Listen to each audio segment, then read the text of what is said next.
This is a transcript of a monologue, a statement from the artist. Some want the truth buried, but this voice, it survives. It starts again, even when it's harder than before.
Greetings, fellow Earth babies, and welcome to Post-Punk Heartstrings. I'm Jimmy James S. Butler, and you were listening to Monologue and Transcript from the band Vanishing Shores off of their Bande son pour la survivre. I probably didn't say that correctly, but it translates to Soundtrack for Survival. We've got a really cool episode today. We have an interview with Kevin Bianchi of Vanishing Shores. He has a number of projects spanning the past 7 years, and his most recent project, Possible Light Part 1, was released in May of 2024. I was genuinely touched by our conversation with Kevin. His outlook is one that is especially grounded in hope, and it really intrigued and inspired me. Listening back during post-production, I found myself deeply moved by the conversation, the depth of Kevin's perspective, his music, and what he's trying to share with the world. Honestly, by the end of it, I felt like I'd made a close friend. So I hope you'll be as moved as I was. We are also joined by Mark Feldbush, who is the manager and a longtime friend, of course. You've heard him on various podcast episodes, and he will be lending his great insight into the band's music and direction, as well as his production on the upcoming compilation album, No Distance Between Us, which is a benefit for Ukrainian refugees. It will benefit the work of the International Rescue Committee, and it is the project that was the vision of Kevin Bianchi, and the vision was to put together this benefit album and pull together singles from a number of different artists to benefit this important cause. I believe that album will be coming out in August, and we will be discussing some of the details of that upcoming project. And, of course, we will be joined by the ever-brilliant Jim Anderson. So let's jump right into the episode. Prepare yourself for Vanishing Shores.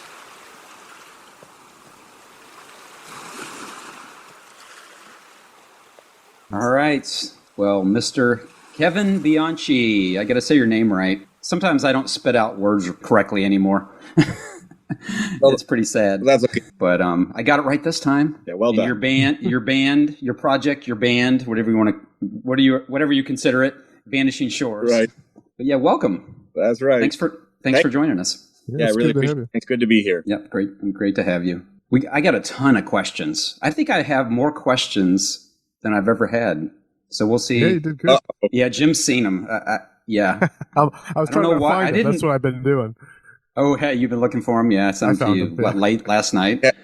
Yeah. We always share, and then we kind of mix them up, these questions and merge them. So to the backwards, and you heard some crazy stuff. That's number one question. Oh, yeah. Right. So let's get going. We'll see how many we hit, and I reserve the right to go off on a tangent because I didn't include everything in here in my questions. I don't think so. We'll just start at the very beginning. How did Vanishing Shores get started, and what was the initial spark that led to the creation of the band or project? Yeah, sure. Good question. So I've been making music for a long time. My brother and I, we grew up playing in bands and writing music. And I had done a number of things when I was younger. But then I had spent a little bit of time in the Air Force. And that was kind of like the wilderness years for music. And so when I came back out of the Air Force, I started a band with my brother called the Chestertons, which was just four guys, typical kind of rock band. And as part of that, I just started to write so many songs. And it just got to be this huge backlog of songs, and it became kind of a frustration for me having to arrange the same four guys to figure out schedules. I mean, we're all older. We all had kids. You know how that goes. It's not in time to pretend to be rock stars, probably. But it got so busy, such a backlog of songs. So the idea for Vanishing Shores was simply that kind of a side outlet where I could play with whoever I wanted, whenever I wanted, and I didn't have to be tied to a certain schedule of musicians and a certain, idea of what a band could be. It just was me and whoever was there in the moment. And I'm just saying it sounds kind of selfish, but it turned into something that was really a grace to me of being able to collaborate with a lot of people and creating a community of friends and artists who could come in and out, but still feel part of it and a valid part of it and a meaningful part of it. So that's been really good. So that was the idea of Vanishing Shores and how that started, just as kind of a side thing, but it has grown into kind of a community of a bunch of different friends and collaborators. That's been really rich for me and meaningful for me. Awesome. That's what was the second part of that question? What was the initial spark that led to the creation of the band? I think you kind of covered that a little bit. Yeah. Yeah. I mean, the initial spark was just wanting to be able to write and record and play more songs, really, outside of the confines of a kind of static band. Because one kind of the rules of that band was we really didn't want to play with anyone but those four people, right? I mean, it didn't feel right to be called that band without those four people. You didn't want to have someone come in and out and replace. There was something more special about just those four people to create that kind of music. But I wanted to create something apart from that, just where, like I said, you could have a community of people and people come in and out, but it didn't mean they were any less valid or any less, a meaningful part of it. And that, I think that's a rich way to make music. Not the only way, of course, but a way to have that kind of thing. And just like we mentioned before we came on, people like Chris Taylor and those kind of things, you could have, momentary collaboration with them, and it feels good and feels right, but there's no pressure, right? There's no pressure that you're committed to, you have to be here every week practicing with me and writing. Yeah. It's a completely different dynamic, right? Right. And that'll change probably, what comes out of you, creatively, For sure. Right. Yeah. Right. And it could be song to song, album to album, those kind of things, because each person brings their uniqueness to it. And I think brings the best out of you too, right? When they share a part of themselves and who they are and their creative process and insights, it makes you a better person and friend, but also a better musician and writer, I think. Absolutely. Go ahead, Mark. I know with the overlap between Chesterton's and Vanishing Shores came about because you were wanting an opportunity to write more songs, right? Right. And you described Chesterton's as more rock and roll. And as I think back to the early Vanishing Shores stuff, seemed like it had a little bit more of a smart pop edge to it. And so I was just curious, was there, along with just the more creative space, was there also a stylistic or sonic difference that you were nuancing between the choice of material that went to one project versus the other? Yeah, I think probably a little bit. I mean, I think probably just the one voice to rule all voices. The one rule all. It kind of lend itself to more of the things that probably I wouldn't actually fall into without people telling me not to. Right. So that, like you said, more like the Neil Finish, Crowded House stuff. I always love Elvis Costello, and my brother can't stand him. So parts of little, Elvis Costello-y and those kind of things. So I think you're right. It followed that a little more than it did in the Chestertons and that kind of thing. That was pretty straightforward rock or, indie rock kind of band. Now, is this the, Mark, are you referring to the self-titled album? Yeah. Was that the first one? 2018? Is that right? Yeah. Okay, yeah. It did sound, it did have a different sound to it. Yeah. I could tell, it's not entirely different, but you can kind of tell it kind of stands apart a little bit, but. Yeah, and that was produced by a good friend of mine, Dave Douglas, who was the drummer for Reliant K for most of their kind of run there. We went to college together, and he produced that, and he played drums and bass and some other stuff on there. So it took a little more of his character too for some of the sonics of it too, which was nice.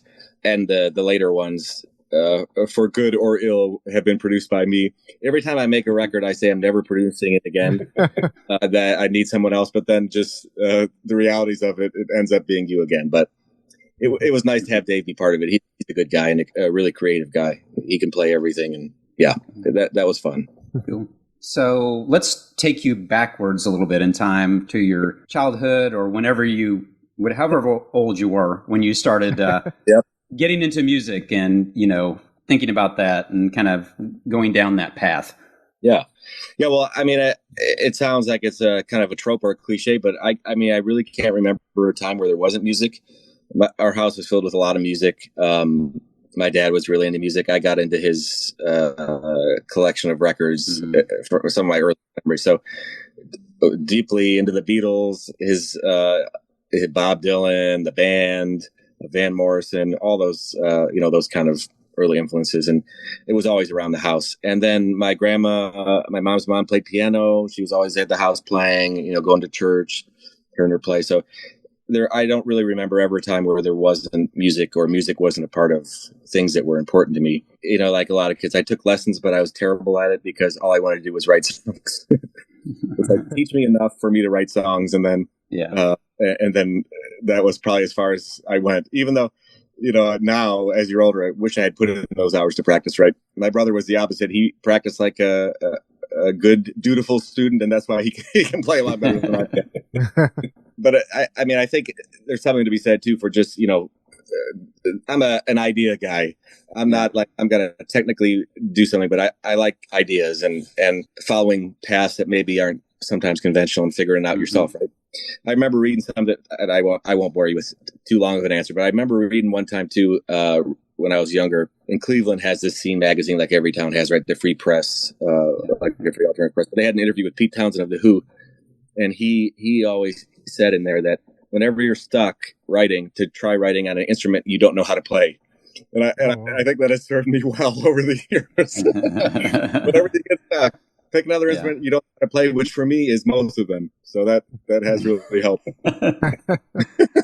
Awesome. What does it do for you to grab an instrument that you're not familiar with and to write? What does it unlock for you? Well, I mean, it for one thing, it has no limit, right? There's no rules. There's nothing to stop you from exploring. Where, sometimes when you're really proficient at something or you have prior knowledge of something, maybe unknowingly you're held back by convention, right? Or it has to be played this way, or a G chord's played this way. Your fingers just kind of do that. But when you have an instrument you don't normally play, it's a whole new world, right? It's like it's a pocket universe of ideas. So I think that's really helpful to write. Not to rely on that all the time, but to kind of get you out of a rut. I think that's important. And of course, reading. The more you read, the better you are. Lyrically, like, where do you draw inspiration from? Well, I think there's a lot of things. I think it's important for anyone to be a good writer is basically to listen all the time, right? conversations, reading, just fragments of things. I'm not a storyteller of a writer. I don't write stories. I don't write in any kind of narrative kind of flow. I always joke it's like feelings of events or feelings of events, which aren't always my feelings necessarily. They could be someone else's, right? You could be putting yourself in the place of someone else and feeling what they're feeling. But so I draw inspiration from a lot of things. Certainly other good writers. It seems as I get older, I start more with titles and then work my way from there. So I'll hear a fragment of a phrase that I think is interesting, and then I write that down. And my phone is full of notes. That's one of the good things about technology. Lots of bad things about it, probably, but that you can have a voice note and a written note anywhere you are now. So that really helps, just keeping those things, and then you come back to them and piece them together. But I mean, without sounding like the cliche, certainly, I mean, I think anyone who's a believer is influenced by scripture, right? I mean, not in the sense that you're trying to explain it or be the salesman for it, but I mean, it's there, right? It's in who you are. And so that part comes out, and good spiritual writers come out. I certainly am influenced by a lot of the mystics. I love reading those because they often have those pretty powerful poetic images about how to experience certain things. But I try to find it everywhere. I know it's a really long answer to your question, but I try to find it everywhere. A song, a book, a conversation, and just try to be awake, right? Awake as much as possible in the moment for those kind of things. But I'm not wordy. I know my answer right there is super wordy, but my approach to lyric writing is why write more than necessary. It'll never be like the Bob Dylans or even the Chris Taylors of the world that we talked about, or Bill Melanie, or any of those who really have or Terry Taylor, the gift for a lot of words and profound words. But I'm not that kind of writer. I write 6 sentences where they write 50. But I try to make it honest. With the economy of words, are you writing more for feel and mood and that sort of thing? Are you trying to convey a sense of, concept or an idea with your lyrics? I think it could be both, but I'm probably more of a feeling than again, because it's not a linear kind of narrative. I'm not telling a story in the song. I mean, I want the listener to place themselves in the story or the song, right? To make it part of their journey, but I'm not trying to tell them a story. I'm not writing the wreck of the Edmund Fitzgerald. Or might want to re-listen to it, but I definitely am not writing it. But I think there's themes. It's probably more themes that go across the songs than a particular. This song is telling you this. I hope messages come through for sure. They mean something to me. I guess it has to start there, right? Yeah, there's definitely themes, I think, and we'll probably get into that a little bit more when we talk about some lyrics and different songs, I think, down the list. Yeah. I'm going to go back again. You're in the Chestertons, is that right? Is that how, am I saying it right? Okay. And then were there any other projects that bands or anything before that helped shape your sound or even the sound of the Chestertons? Yeah, I mean, growing up, we were in a bunch of bands. They're probably not worth remembering, but they were fun, right? Everything's a learning thing. The one project I did before the Chestertons was a little kind of concept, quasi kind of worship album that combined glorious mysteries and the sorrowful mysteries. And in Catholic, the Rosary, there's the different mysteries. And I combined the ones of like the narratives of Jesus' birth with the Passion ones. They were like alternate. They would go back to back. And so that was kind of my re-entry after coming out of the Air Force into writing and recording again. But I don't think it necessarily influenced so much what came later, just other than getting in the practice of being an artist again, which took some work. After the Air Force time. Yeah. Now, Jim, didn't you have kind of a similar, like you were in the service? Go ahead. Yeah. Oh, I was in the Navy, but I worked on F-14, so it's like the Naval Air Force. Yeah. I won't make Navy jokes, but the Air Force and the Navy, we have a... But the reason I mentioned it is because Jim also kind of told me something similar. When you were in the service, you kind of were away from music for a while. Yeah, well, I got a hold of a 4-track. I had one of those cassette 4-tracks, and I was putting some stuff together with that. But obviously, it sounded terrible. But it, it kept me playing. I had a guitar around all the time. Yeah. I wrote a few songs while I was into, but it wasn't focused at all.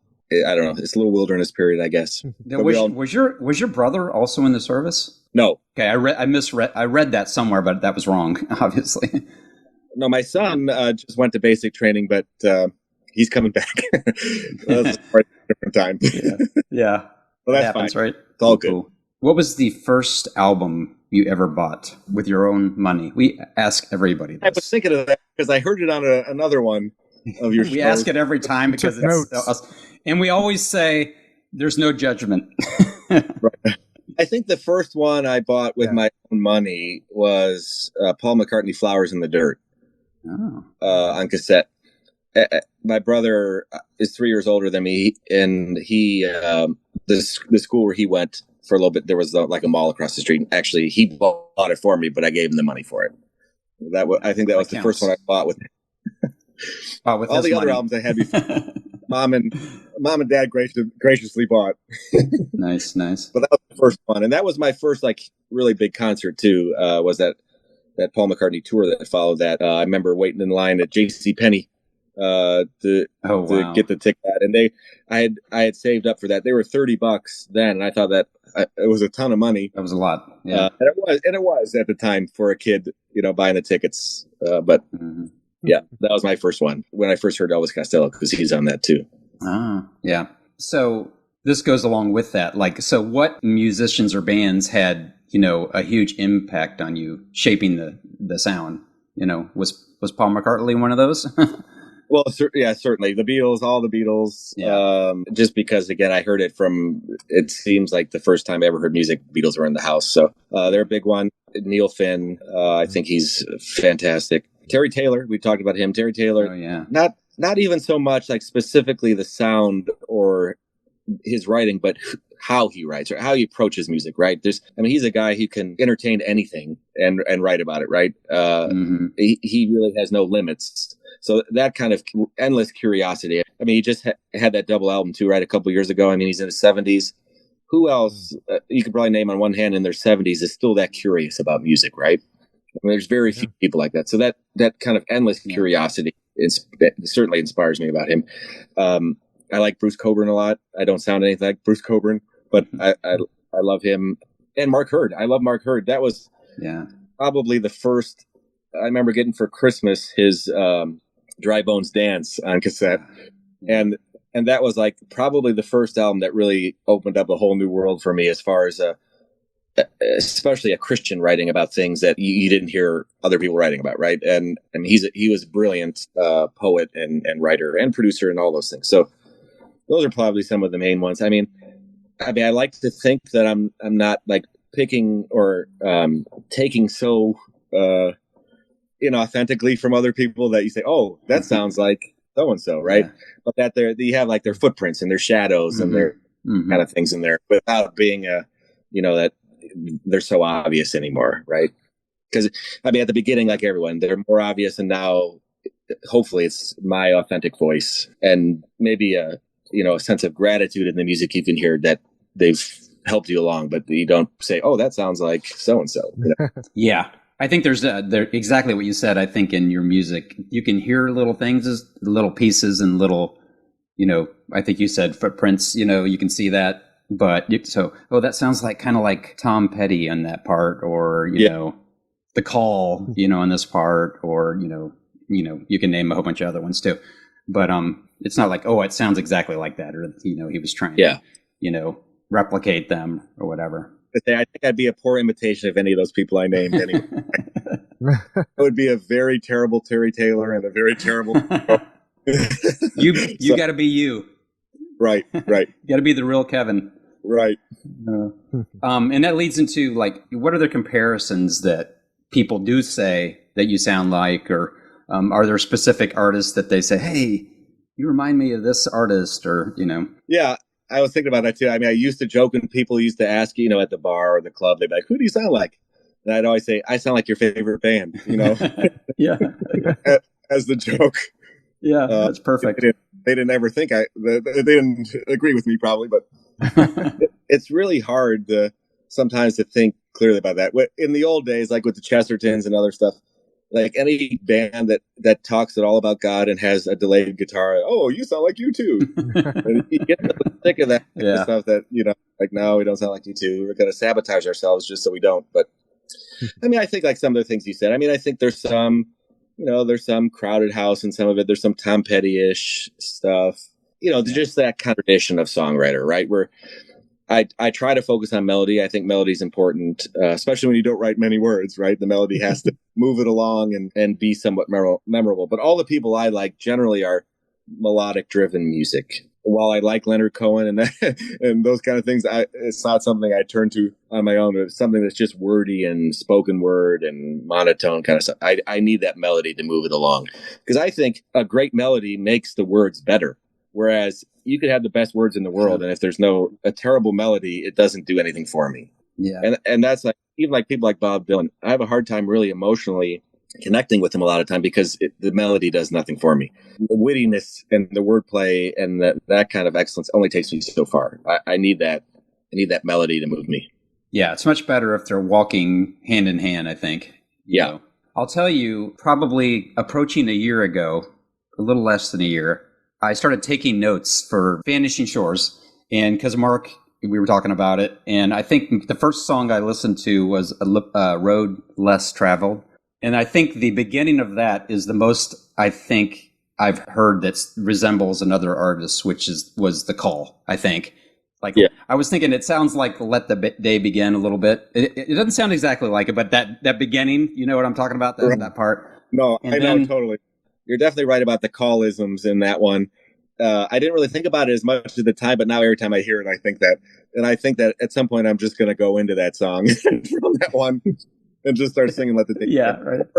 And people sometimes say, and it does sound a little bit like Get Back too, right? It sounds like Get Back at the beginning, that with the Ringo shuffle there and the chords. Yeah.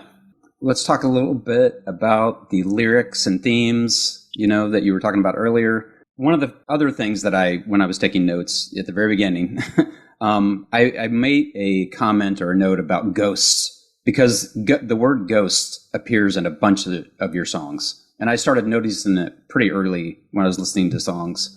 In between Monologue and Transcript, More Than It Is, Traffic Pander, like there's a whole bunch, and Maps, I think it's in there too. What do ghosts represent to you, and how do they tie into, what's the feeling you're tying into, or the thought you're tying into with that? Yeah, no, that's a good question. It is a repeated theme. And I think they can mean different things, certainly in some of the songs. I mean, sometimes I'm using the ye old language as the Holy Ghost, right? So some of those are into that at various points. And the Holy Ghost haunting things, haunting us. I think that's Flannery O'Connor, right? Who talks about the Christ haunted South or something. She refers to it, or something like that. And so there are a lot of references to that, and the Holy Ghost can mean a lot of things, right? It can be conviction, it can be warning, I guess. It could be longing. All those. It could have a number of attributes for how the Spirit works, right? And surprises us. But then also in some of those other ones, ghosts as just memories, right? And I think a repeated kind of theme in a lot of these songs is with ghosts and this idea of grieving, right? Grieving for a loss of something, or grieving a time that's passed, or grieving a moment that's passed. And I think there's a certain importance or a sacredness to grief that isn't necessarily negative, right? I think that we're all, most of our lives has some sort of grieving, right? It's not meant to overcome us or overwhelm us, but it is important to remind us, right, of important things, or important love, or important moments, relationships, those kind of things. So I think that idea of with the ghost and this idea of grieving is a continual theme in those songs. And I think you rightly point that out, right? There's a couple of my favorite lines about ghosts. There's one in Traffic Patterns: ghost signals tapping out the blues. Yeah. That comes first from that idea of someone playing a drum, right? Ghost notes, right? Where it's kind of like those subtle, almost imperceptible kind of playing of the snare drum. Yeah. I'm not a drummer by any means, but they refer to as ghost notes, right? So that's where I got that idea first. But then, yeah, in this instance, the ghost is the Holy Ghost, kind of tapping out the rhythm, right? Of that movement, and that's another continual thing too. You have maps, you have this idea of traveling, right? That's a continual one as well of moving, hopefully in the right direction, but not necessarily. But yeah, that the idea of the Holy Ghost kind of tapping out the signal for us in that one, and that's a funny one too, because that's the first time I ever tuned the guitar to the Keith Richards tuning, that open G he does in every Rolling Stones song. I was just fooling around with it one day, but it turned kind of into almost like a Jackson Brownie kind of song to me with the melody. It's really California-y, 70s California, but it's fun. My favorite one, and you can explain this a little bit, is from Monologue and Transcript, and it says, "We want the truth like ghosts." Yeah, and then the next line was, is it something like, one moment you know, the next you... Oh, I can't what the line is right now. The next you want it buried low. Yeah, buried low, that's it. Yeah. Right. That one right there isn't the Holy Ghost. That ghost there is... Yeah, just the idea that we don't want it to be really present, right? We don't want it to be present. We don't really want to be confronted with it. Mm-hmm. We want it to be just kind of something lurking, but never so much that it impacts the concrete, the real present, right? Yeah. I really like that counterintuitive type, thing, Talking through Monologue and Transcript, later we get in the song, you get this repeated line, "I can always start again. I can always start again." So you got that moment buried low. And there's this dynamic tension, right, between the grief and things ending and being buried and the starting again. But it's the last line that really, just taking a look at the lyrics again, "I can always start again." It's just harder than the last. Yeah. I mean, holy cow. Yeah. No, and though that one there, that whole record there was kind of like a homey one during COVID. So when we were all in lockdown there, and it was just me kind of fooling around in the bedroom upstairs doing those, and that line, I think, is definitely influenced by that kind of period of real isolation, right, where everyone is kind of isolated from each other. No one's really communicating. No one goes out and those kind of things. And I think on some level, I mean, that is true, right? We do have a sense of that we can always start again, right? I mean, we have a resiliency, not only as believers, but as humans, right? The humans are we can start again, right? In a lot of difficult circumstances, but each time we do that, I think it's harder, right? And it becomes more of a challenge, right? To come back again, right? It goes beyond it's not questioning that we can be forgiven, but of things, but even in forgiveness, it doesn't mean that the path is easy, right? Yeah. I mean, you can be forgiven, but it's harder each time to come back and to learn to forgive again, to learn to love again, to learn to be open again, to learn to be honest again, all those kind of things. You're right. It's a heavier line, simple on the surface, but when you think about it, it has some weight to it for sure. And that's a song we've never played. That it was played once, ever again. We'll have to bring that one out, Mark. Got to. That sounds good. So, am I correct? I was getting ready to talk about this album. I think you're referring to the demo album that you made during quarantine with the French title. Yes. I practiced saying it yesterday, and I was like, okay, I'm not going to try.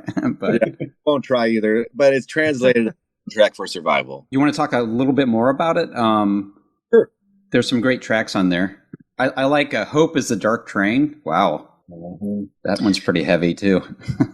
That one, all those songs in there were just kind of created in my bedroom up there, where I play most of it, the instruments on there. But at the end of it, I reached out to a friend of mine who I hadn't seen since high school. He had a studio in Chicago called Strange Magic. His name's Robbie Hamilton. And then he added a few things at the end and mixed it and those kind of things. So a lot of those good 70s kind of keyboards were him adding it, and he added some harmonies. But it was kind of fun just to tinker around, yourself and play all the instruments. Going back to the McCartney thing, it's like McCartney 1, right? Where he's in his farm doing all the songs. But yeah, Hope is a Dark Train. Again, that's kind of influenced by that whole COVID experience, that whole sense of isolation, and hope is a weighty thing. It's not an easy thing. Yeah. As we move towards what we're hoping for, right? That's a difficult journey, and that Yeah.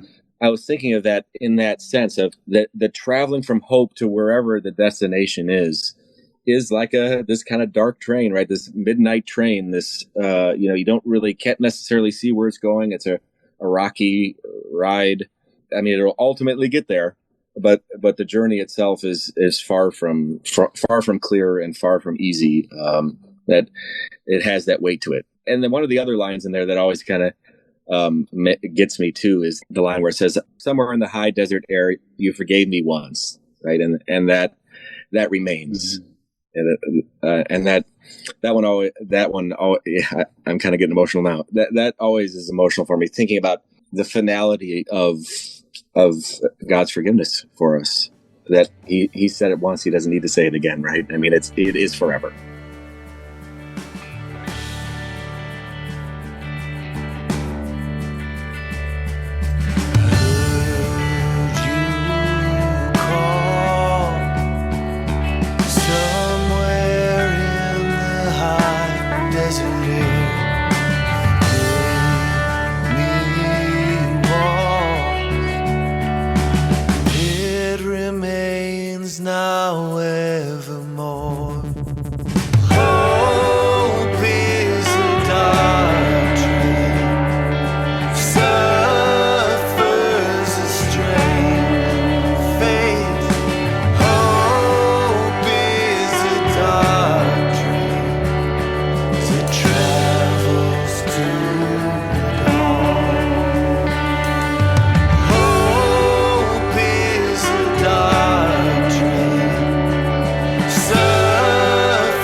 And I was thinking about also in the high desert air in Afghanistan. I was in Afghanistan in the mountains and those kind of things. And that's where that image came, that high desert kind of place. And thinking about even there, right? Even there, that promise remains. So yeah, that one means a lot to me, that song. Yeah, cool. I really love the idea. I hadn't really thought about it, but when I was listening to it, I was like, when you talk about hope, you're like, oh, it's such a positive thing. And it's like, but in order for hope to exist, that means there's something that you're hoping against. Like there's something dark or contrast or, something, right. Some turmoil or, something going on that you need to have that, pursue that. So that was really cool. Yeah. I'm ready to talk about maps, Jim. Sure. I always ask Jim every once in a while, maps. Hey, you want to jump in, Jim? You want to? Well, I have you have a question here, but it's not my turn. It's not one of my questions. So. Okay. I was going to give you the opportunity. Call me on my question. Now, don't worry about me. It's not about me. I can't remember whose question is whose anymore. I'll raise my hand. You'll say, shh. Be quiet, Jimmy. Maps. Talk about how the process of creating this album was different from your earlier releases. Yeah, so this one was the first, probably in a decade plus, that I was the producer of the album. So I had a pretty specific idea of how I wanted all those songs to go in my little Mad Hatter, mad scientist way. All those bits and pieces, how I wanted it to be. And that was partly because a lot of the songs had some personal elements to it. Some of the songs reference my father-in-law, who was struggling with Alzheimer's at the time, in songs like Long Gone and First Light. And so they were really important to me, those songs. And so I wanted to kind of finally try to get the madness in the head out, how it was in the head, out on record. And that was done by a pretty core group of people there, local musicians there that we'd played with before. My brother played most of the guitars, if not all of them. I think maybe he played all of them on the album. Justin Hartman, who was in the Chestertons as well, and he has another band called Emily and Ivory. He played bass and sang a little bit. And Katie Egan, this was her first out with us, and she's kind of remained as a pretty frequent collaborator on not only songs but live performances. So it had that big kind of blend of voices, lots of voices on there, which was very different from the first EP. And some may say a little bit of overproduction at moments from me trying to be George Martin. Maybe adding a few too many strings, maybe adding a few harpsichords here that are unnecessary, but I just can't get away from some of that, right? Well, yeah. Once you listen to some of those Beach Boy albums too, you think, oh, I need harpsichord. So, or Mellotron. There's lots of Mellotron. Oh, yeah. Nice. Places are present. Yeah. Cool.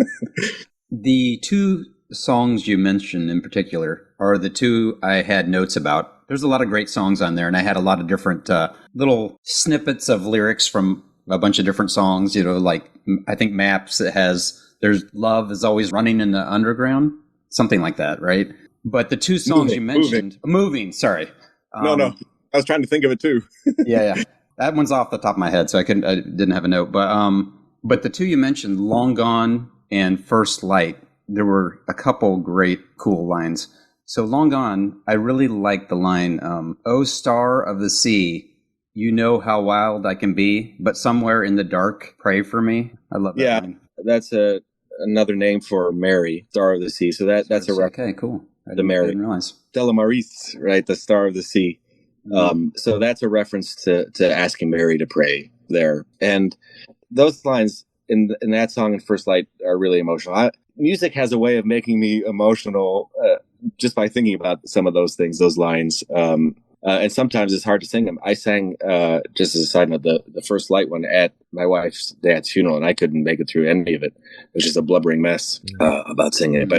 But Long Gone, because it has that, for me, it has that dual piece. It starts off as the human longing for the separation of a loved one, being gone, don't be gone long. But then it moves into that kind of eschatological thing of, Christ, don't be gone so long. Waiting for that ultimate resurrection part. And it's subtle, but that was the idea in that one. Is that the song that starts out, you spent time walking a crooked line? Yeah. That's the beginning, right? Yeah, I've been taking my time following a crooked line. Yeah.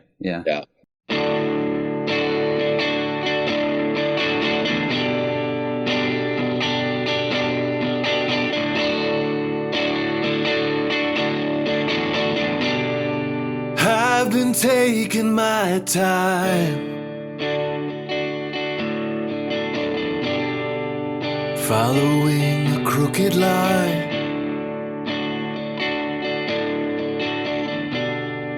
I've been trying to believe what eyes can never see.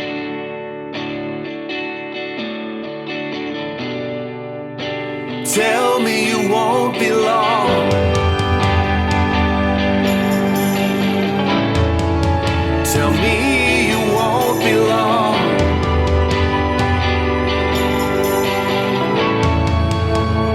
Long gone.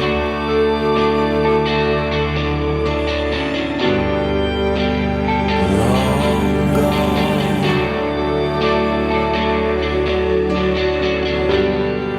I've been counting my days,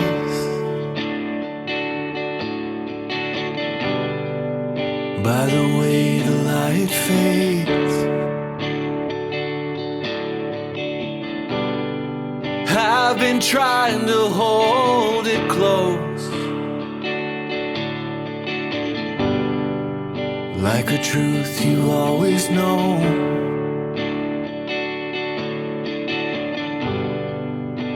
Tell me you won't be long. Tell me you won't be long.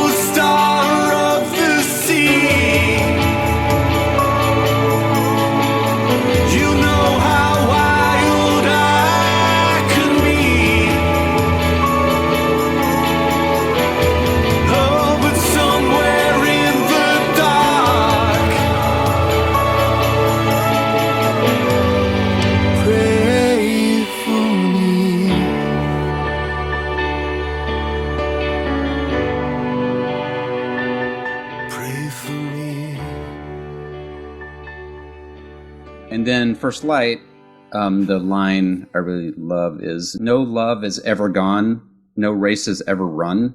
It seems like a very bold statement. Can you talk about that a little bit? Yeah, that is kind of referencing, again, this idea that there's really no end. We're all connected. There's never really a point where we're not, at least in my belief. This idea, too, of if I'm using too many religious terms, tell me I'm using too many. It's okay. But this idea of the community of saints, right? This all of believers of all time, this story that God has been working from the beginning, it will never end. All the love that we have for each other, all the love that we have for those to come, there's no separation from it in this larger idea of the communion of saints. So that was the idea of thinking about that in that chorus where it says, no love is ever gone, no race is ever run, first light will always come, right? That journey, that love that we give and express, that movement forward is continual. It never ends. There's no break in it. What we think is separation isn't separation at all, isn't really loss at all. It's just a continuing story that continues to be told and continues to be lived in us. And even contrasting it when we talk about hope is a dark train, in this, referencing the positive part of that, right, where first light will always come, right? There'll always be that realization of the hope that was difficult, that was dark. There'll always be that moment where hope is realized again for us. I hope you find it.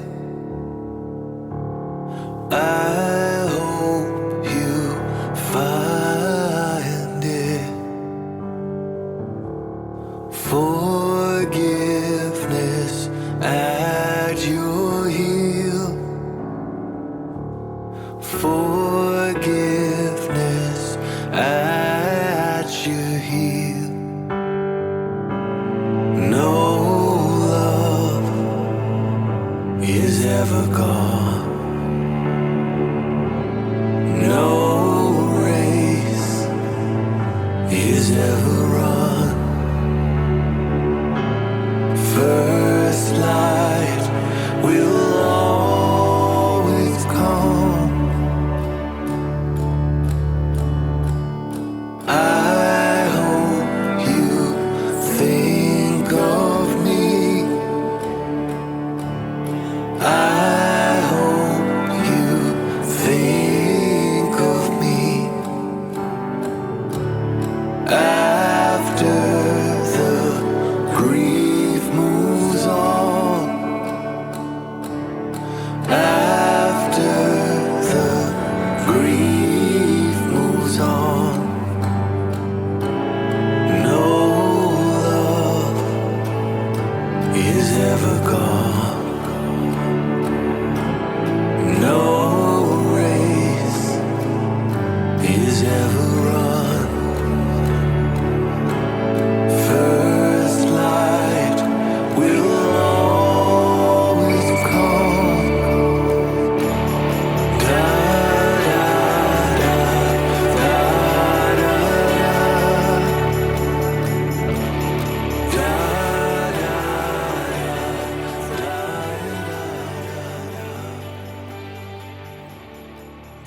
How do you relate that whole concept, related to like how you interact with people, in your everyday life? That feeling and that whole concept of like love is never gone in that whole communion of saints that you referred to. Well, I hope it makes me more kind. I hope it makes me more, graceful and less of a jerk.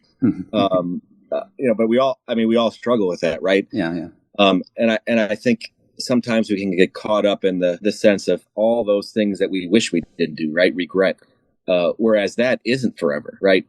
Regret, the wrong we do isn't forever. The pain isn't forever. The hurt we cause isn't forever. But those moments of love, those little moments of light, those fractures of light, those, slivers of love do remain.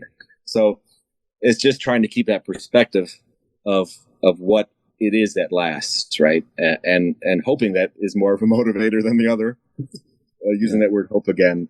But, there's a lot of talk in these songs about grieving, but there's not a lot of talk about guilt, right?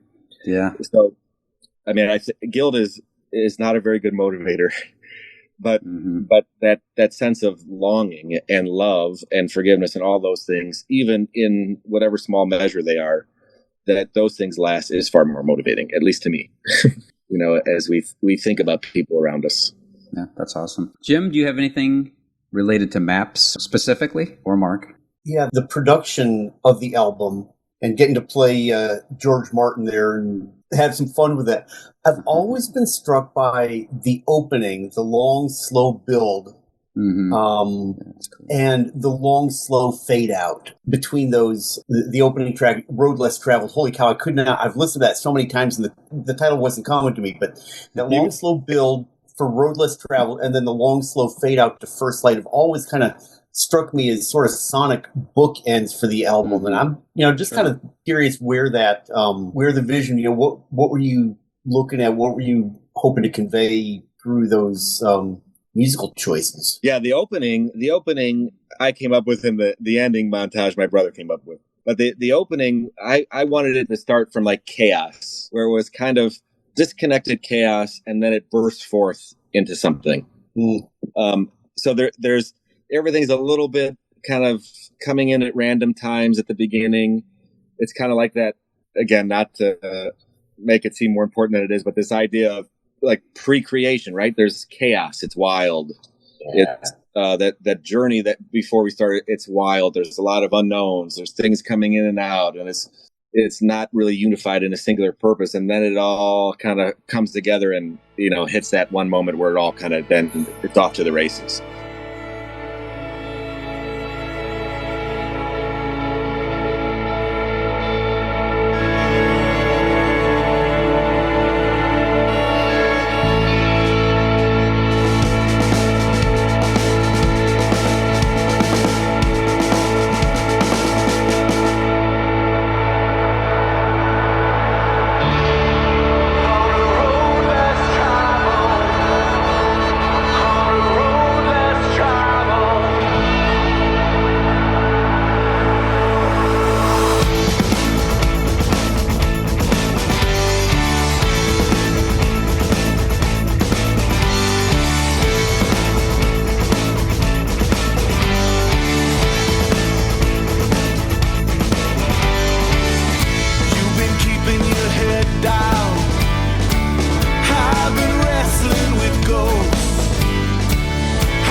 But that was my idea there, of kind of to, in a kind of crude musical form, represent the kind of pre-creation chaos, where everything's a little disconnected. And then at the end, my brother made that long fade out, and he adds harp. That is not me.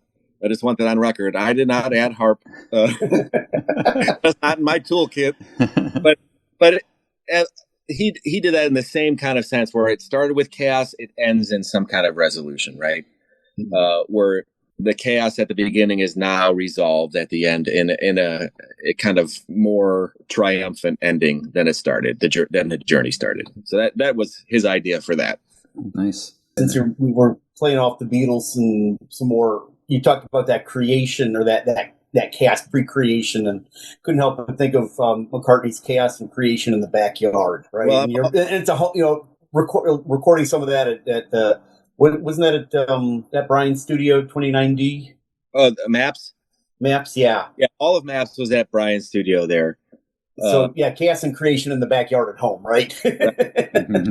Exactly, right. That album, too, I think you can hear a little bit of the closer knit of the musicians, too, because we're all friends, right? We're all used to each other and those kind of things, and some of those pieces fall together more easily than maybe some of the other ones. Remind me what the live album, Dead... What's the Deadline? Yeah, you did that song, I think, on that, right? Yeah, that's it had the intro, which that's really cool.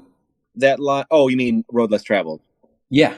Yeah. And you had that intro, and I think it was really cool. Like I think the drums are kind of rolling, and then it kind of backs off, and then it kind of does some other things, and then it comes back in. I thought, it was really done well live. I thought, and I had this idea for Mark was at that show actually, where we kind of all came out at individual times. So the drums come out, or I think the first one was maybe the keyboard with that drone, that kind of Indian drone. Mm-hmm. And then each piece kind of built. And then when I finally came out, we kind of hit right into the song. That was my big dramatic idea for how we would enter from the wings one at a time and start our chaotic noise and then come together right, when I came up. It was fun. Yeah, it sounded great. It was very, very, I don't know.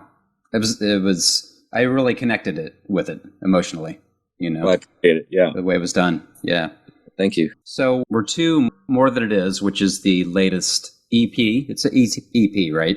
Yeah, it was originally supposed to be a full-length record, and time and other forces worked against me to complete that time. So it became a part one. It really shouldn't be a part one. Gotcha. So in that song, we have another line about ghosts. All of these ghosts, like passing friends. Yes. Can you elaborate on that line? Yeah, this one, again, isn't the Holy Ghost this time. It's just kind of, this one is essentially being haunted by, for good or bad, I'm not saying a negative necessarily haunting, but an emotional kind of memory of events or people or things that you've done, and just being haunted by them in the present, affecting how you see the world, how you experience things in the present. This is another one that is an emotional one for me, and it deals with the grieving again, a certain sense of grieving. But the important kind of summary of it is in that chorus, right? More than it is. Everything that we do and experience and interact with is more than we can ever see, right? More than we can ever explain, or more than we can ever try to quantify in any way. And trying to remind myself, sometimes songs are reminders to yourself, right? Remind yourself to see the importance of those moments, to see the value in those moments in every conversation, interaction, no matter how small. And on this song here too, the chorus, or I don't know if it's a chorus, there's two chords the whole entire time, right? It never varies from those two chords for 6 minutes, but it has that part, I've walked a lonely mile. And that is that divine longing, right? The longing for God. There, sometimes I confuse the God and girl in songs, but that one is God. Yeah. That one's clearly God.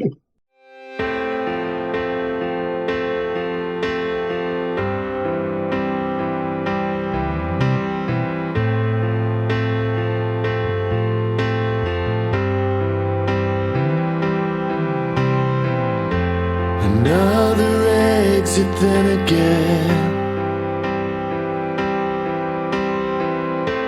Stay awake until the end. All of these ghosts like passing friends. Closing credits. Find your name. More than it is.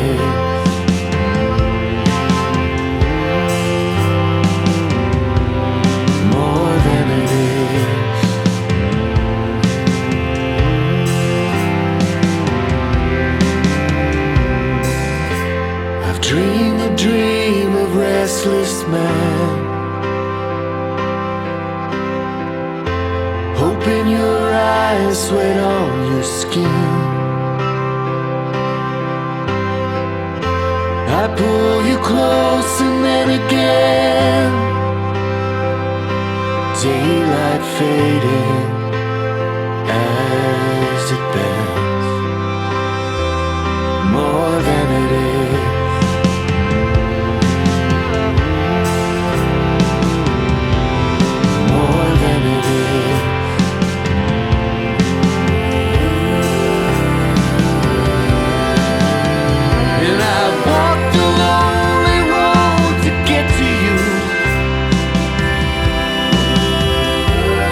Walk through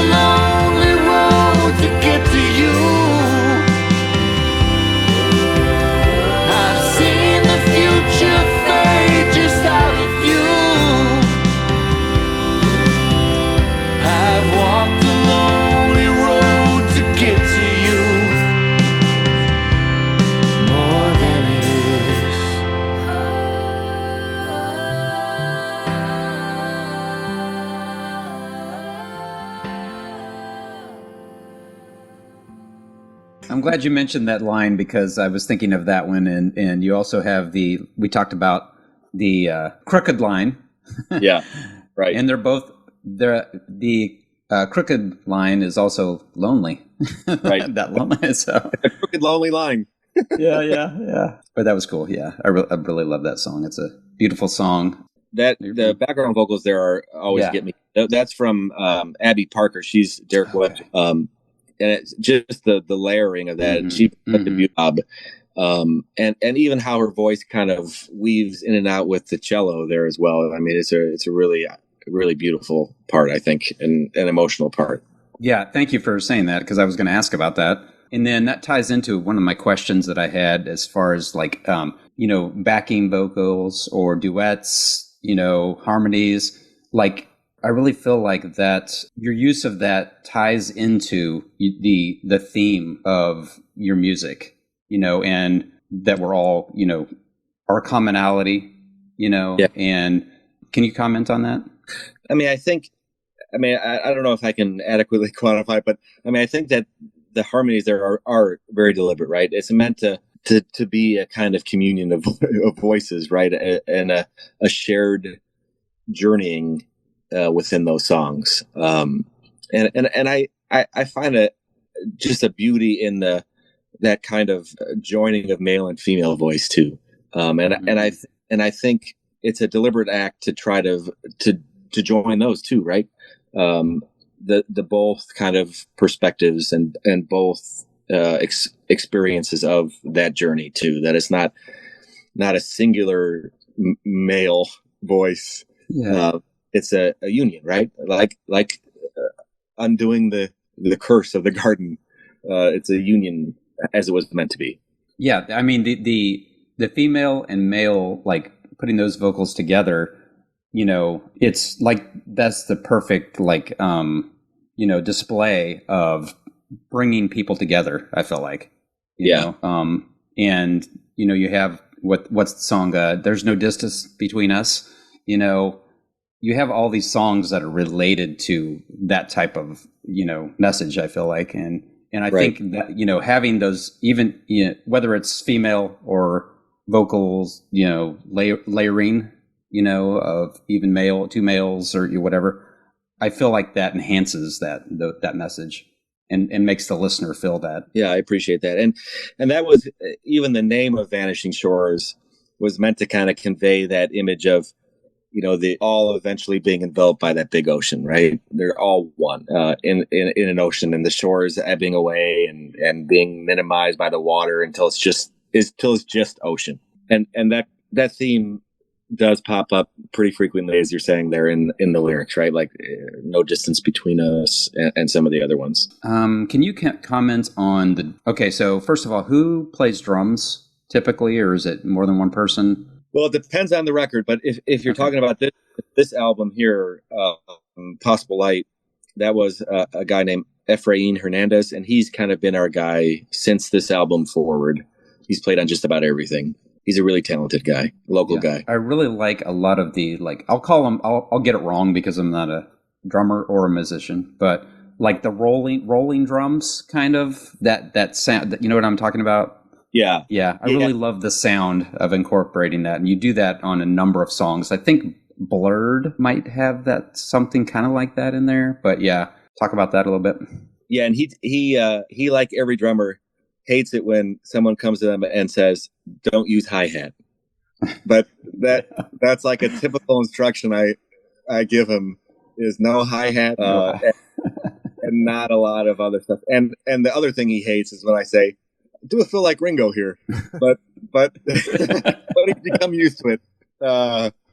Because drummers who are really good do a lot of things, right? They do a lot of busy things, but I like simple drums, and so a lot of them are pretty stripped back like that. But I think, at least for me, it kind of adds to the overall feeling of it. And sometimes even some of those are almost like a heartbeat kind of drum, right? Where you hear that kind of movement of repetition, rhythm, what would be a heartbeat, and that's intentional too, to try to get to those core kind of emotional elements, even in the drums. I mean, I think the drums can be really emotional, it's an instrument that you don't normally probably think of. Like, what's the most emotional instrument? You don't think drums, but I think there's a lot in drums that can that kind of that feeling and that longing, that emotive kind of longing, and he does a great job of it, even though he wants to play more hi-hat. Those are the first couple ahead, Peter Gabriel albums. He made Phil Collins not use a hi-hat. That's right. Made me think of that. Yeah, and almost every Beach Boy record too, you never hear a hi-hat. Not that my songs sound anything like the Beach Boys, but going back to my Brian Wilson fanaticism, there's hardly any hi-hat on that. And Ringo does that a lot too, where he doesn't use a hi-hat because it just serves the song, right? It just serves the song. It's not flashy at all. It's sometimes getting to those core elements make it more effective. Yeah, absolutely. I don't know if I have the right song. I think it was Blurred. I think there's probably synthesizers in a lot of songs, I think, but I think there's a synthesizer in that song along with the drums that comes in at one part. I might have the wrong song, but can you talk about your approach to integrating synthesizers into the sound and how you tie that in and, with the emotion of the song? Yeah, I mean, I think most of the synthesizer parts are meant to be kind of just texture and add to that kind of pad. And sometimes they're kind of celestial sounding, right? And they're just meant to fill out that emotive space without necessarily playing individual notes.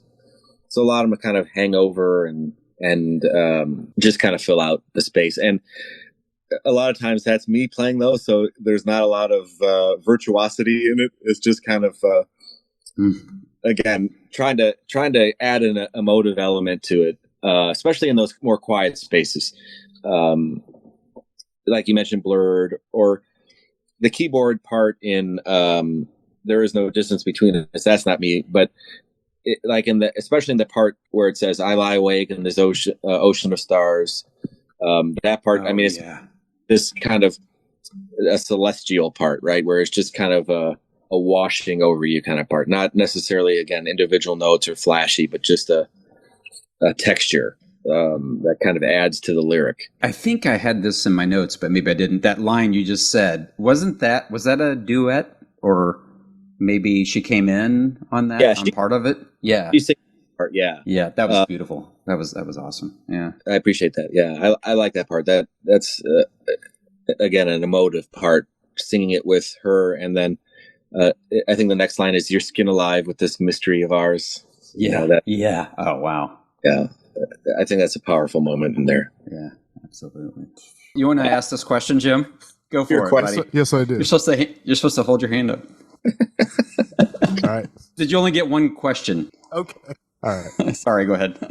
You performed live with James McCartney in the past. How was that experience, and what did you take away from it?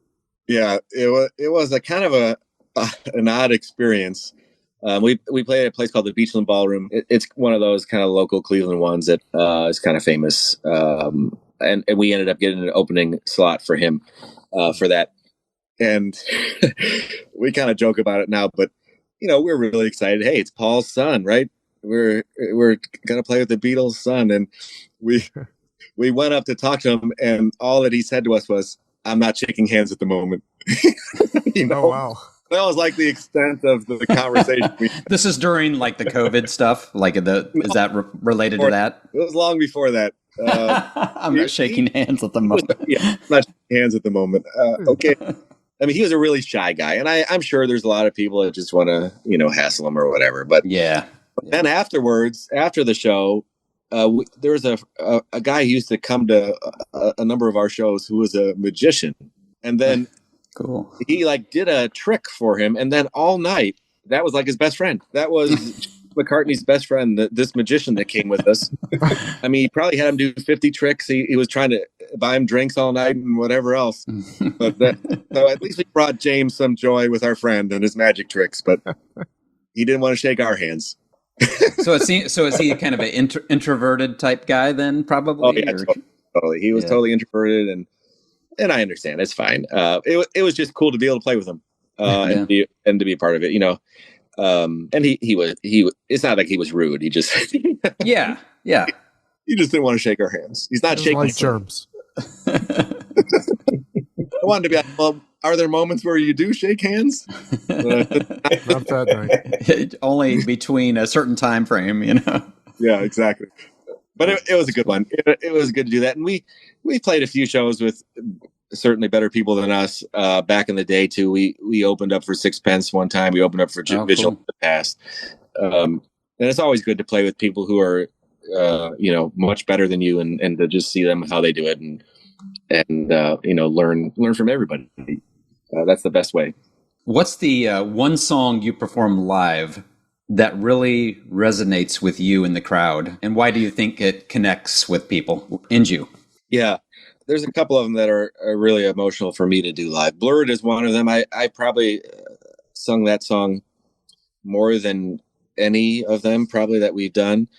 And every time I get to that part, the ask me anything, you can ask me anything. Yeah. Even talking about it. I mean, that one, I get emotional every time I sing that one, that line.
And I think that one has connected normally with the people who come and see us. I mean, I think it's a moment where, it's just kind of all stripped away, right? Any distance or artifice is stripped away, and it's just, you're there together, right? In that moment, in those lines of affirmation and meaning. I think that's probably the one that's the most.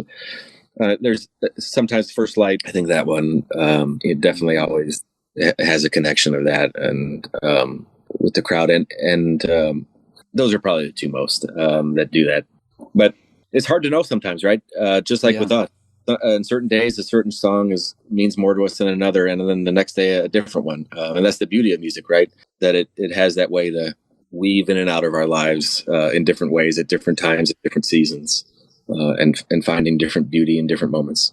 But definitely, and for me, I mean, I'm not the easiest person to talk about feelings with people all the time. I joke that I'm really an introvert, but I'm an extrovert at work just to survive. But I listen more than I share normally. So when singing a lot of those songs, it's like the moment where I let it out. So a lot of them are emotional for me, and they hit me at various moments like that. And I think that's interesting. Good. That's interesting because we're probably because we're in the context of this conversation. You come across as a very emotional, thoughtful, sharing person, but we're talking about music though. So and your music. So this is a safe spot. This is a safe spot, right? Yeah, that's exactly right. Mark knows all the bad secrets already. This is a slightly different question, but it's similar, and you'll probably have a different answer. Is there a particular song or lyric that you feel represents the core of Vanishing Shores' message or mission as a band? No, that's a harder one. I mean, the first part about the mission part's a tricky one, right? I mean, we are who we are, but we don't. It's not like we're Petra. You know what I'm saying? It's the age-old like T-Bone Burnett quote, right? You either sing about the light or what you see because of the light, right? Are you on fire? Wasn't there an album? Yeah, On Fire. This means war. This means war. Hey, I loved those albums. I was at all those shows, right? Yeah. I think one of my first shows, other than the Paul McCartney one, was Beat the System. Beat the System. Yeah. That was awesome. Again, I'm not that. There was no judgment on Petra. I'm just mean that we're not those kind of people as a band. I think we're much more. We emphasize the relational part of it. Again, make the most of little moments. But I mean, I think a lot of those, as you pointed out, kind of repeat a lot of these same themes, right? This idea of hope, this idea of love, persevering, this idea that there's more than we can see, and that we're loved, right? In all of its messiness, in all of its oftentimes lack of clarity or confusion, and all of that. And I think that message comes through in pieces, and I think because it is how it is, and expressed in those ways, I think it does, as you mentioned, to promote a relational kind of response to it, right? We want people to add their story to our story, essentially, right? And to be a part of that as best we can, at best as a rock band can, right? No rock band is going to solve your problem, but we can remind you, right? Just like all of us on this call, right? We need to be reminded and remind each other that we're loved and that there's hope and that we're in this together, right?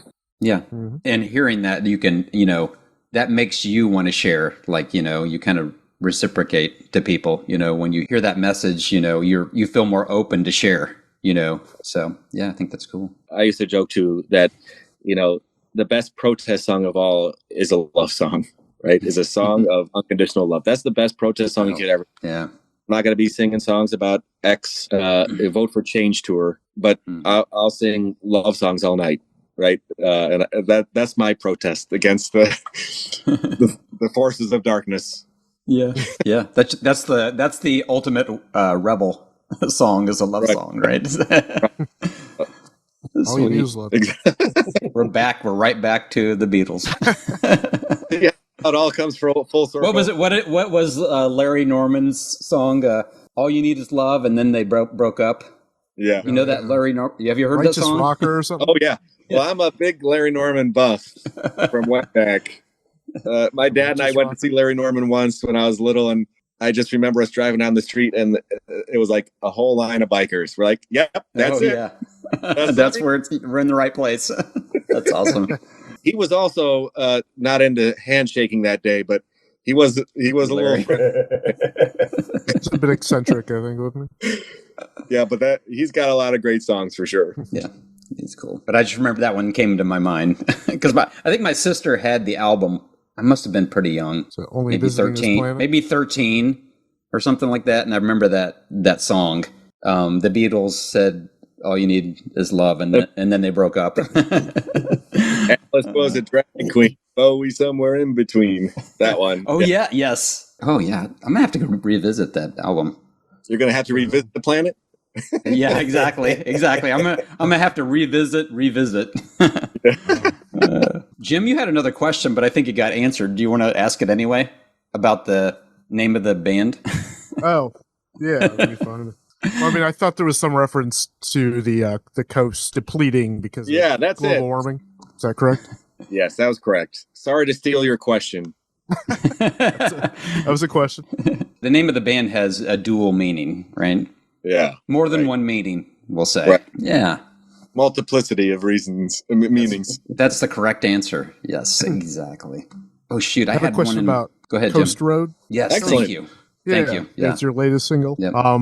Is it referring to a specific road on the coast? No, question. not a specific road. And actually, that was a Chesterton song that I just didn't want to die. So I re-released it as a Vanishing Shores song and just had replaced some of the instruments on it. Oh, cool. I love that song. One of my favorite songs. And that one's always fun to sing. One of my favorite songs to sing.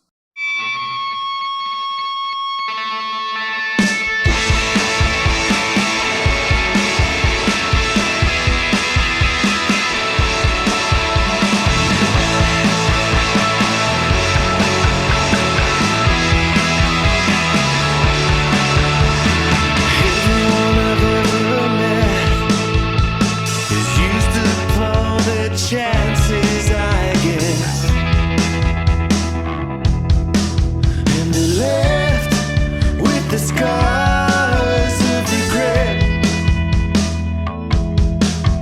But that isn't our fate yet. We can take the coast, we'd follow the horizon, drive until we disappear. You can lay your head back, listen to the old songs, nothing to keep us here. I'm wide awake. I'm wide awake. Don't fall asleep. I'm wide awake.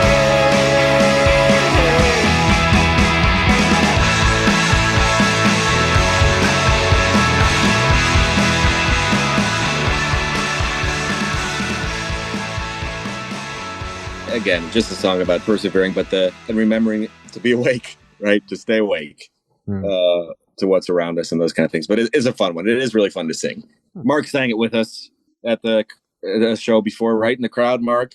Oh, in the crowd, yes. Not up on stage. I was going to but say, was Mark up on in stage? the crowd. Oh, you talked about saying awake. That reminded me of another question because I didn't write this down. But the kids are sleeping. Is that metaphorical or not, Literal. or both? Literal? Well, yeah, thank you for the word. Literal. It originally was thinking about my boys at the time, and they were small at the time. So it was about them sleeping. I wrote those lyrics when we were at someone else's show in a bar on a napkin. And I was just thinking about them kind of home sleeping, and we're out, here at this bar, probably wasting time watching this band and other stuff. Yeah. So it was literal, but I think it probably is more powerful as a metaphor than a literal reference. But I did think about my boys sleeping when I wrote that. And working on the working on the landing or something like that. Yeah, one more drink and I'll. What was it, Mark? You're the expert. Finish the landing, I think, or something like that. I had since we're on this, talk about the line, it always leaves a mark. You know what line I'm talking about, Mark? It always leaves a mark. I can't remember the first part of it. There's something, but it always leaves a mark. Not mark, but a mark, like a scar. Feldbush. Maybe it always leaves. No, I think it's a mark. Kids are sleeping too? I think so. Yeah. We always laugh it off, but it leaves a mark, the fading in, the fading out of the thing we need the most. Yeah. Yes. Yeah. Well, I mean, I think that's just kind of the danger, right? Of just, we seem to act so tough. We make jokes about everything and we kind of bottle it up. Really, that's about me, right? And I said I'm not the first one to share. But when really that's what we need the most, right? We need that connection. We need that relational union. We need that communion. And not just to laugh it off, right? Not to laugh off those moments of loss or grief or pain or any of those important things. And so that those couple lines are directly to me about that. And the thing we need the most, again, the connection, right? We need the connection. That's what we need the most with each other, with God.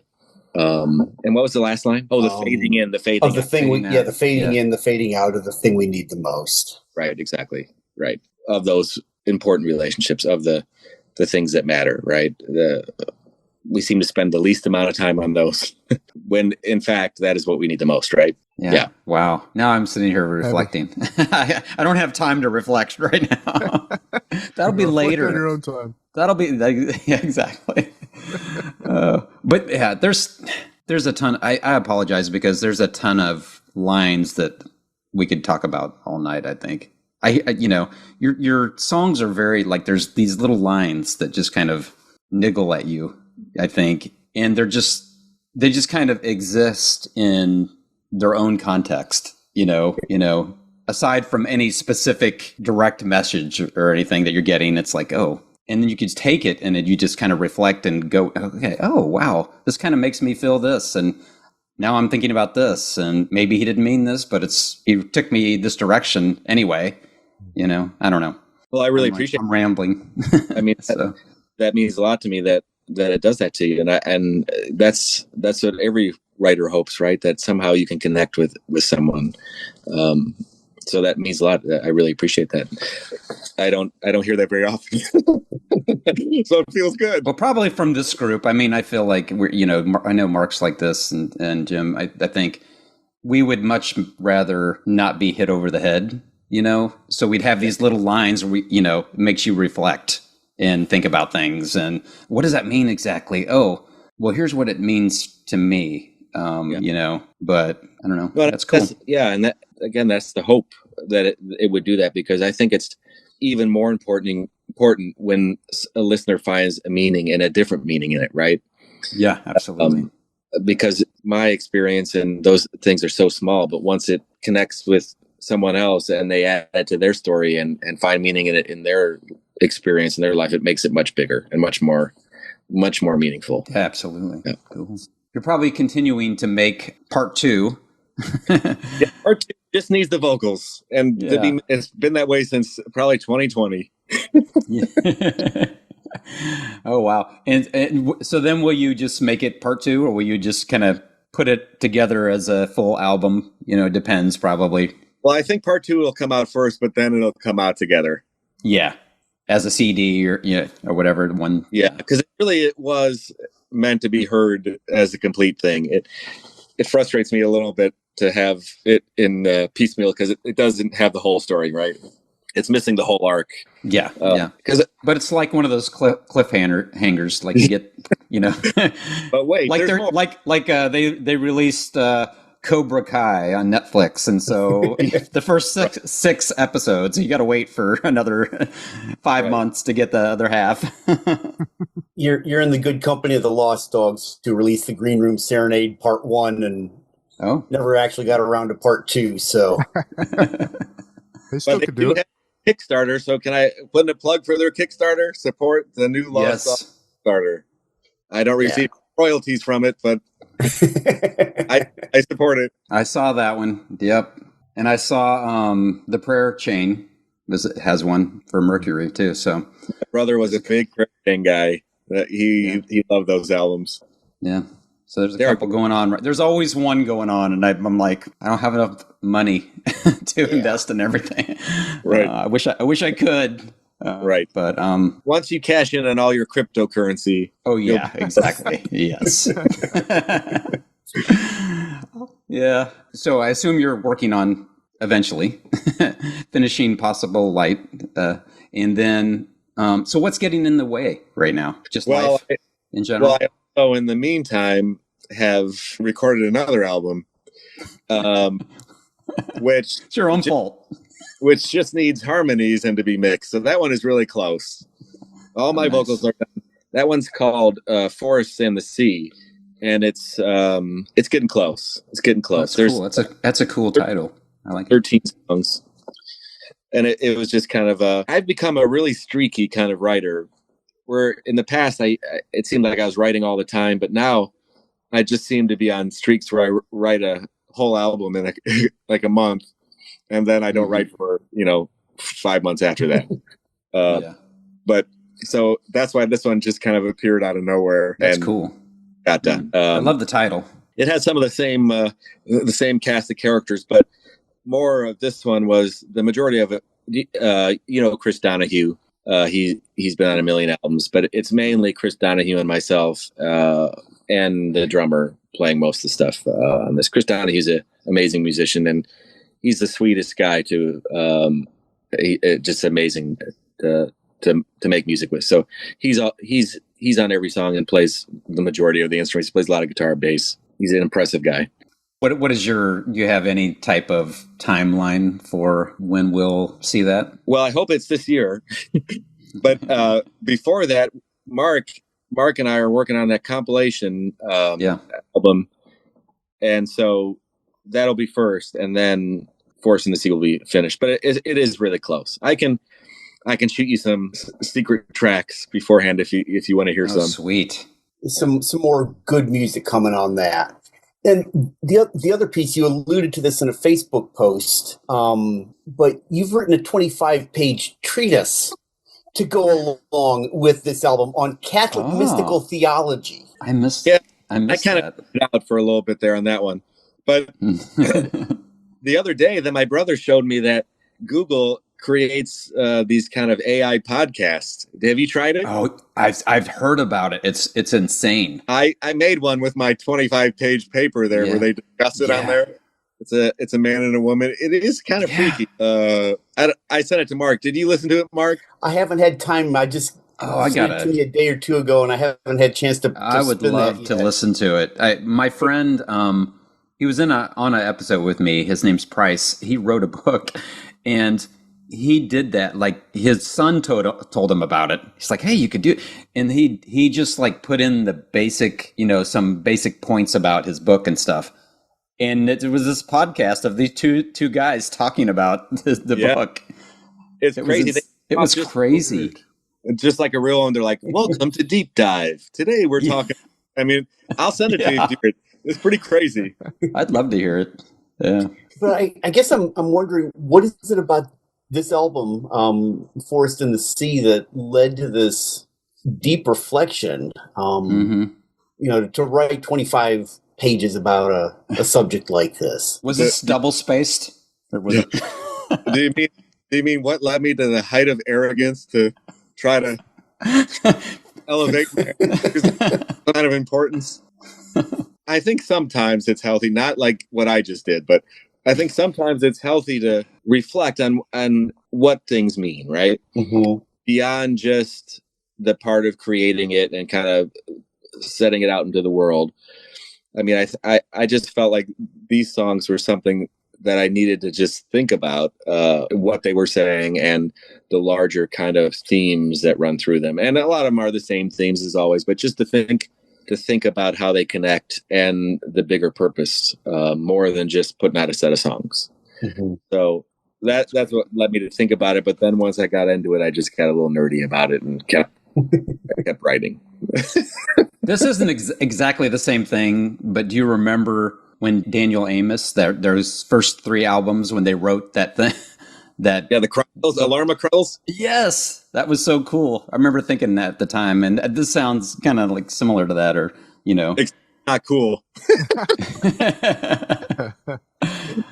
It's crazy, but I'll send you the podcast. It'll summarize it in 12 minutes. That's cool.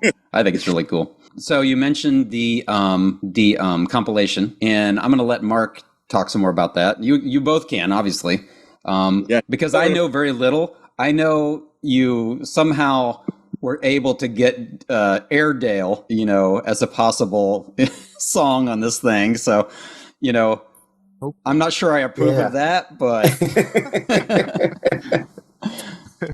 but yeah. Go for it, Mark. I want to hear more about this. Well, this is all Kevin's original idea, right? And one of the things I've appreciated about Kevin is the drive and the desire to use music to benefit others. So when there have been the wildfires in California or the flooding in Kentucky and stuff like that, Kevin's put tracks up at his Bandcamp page for Vanishing Shores to help raise funds for these causes. And I don't know how successful those have been, how many people actually get a track, but it's the idea that, making music has got a positive benefit for somebody else.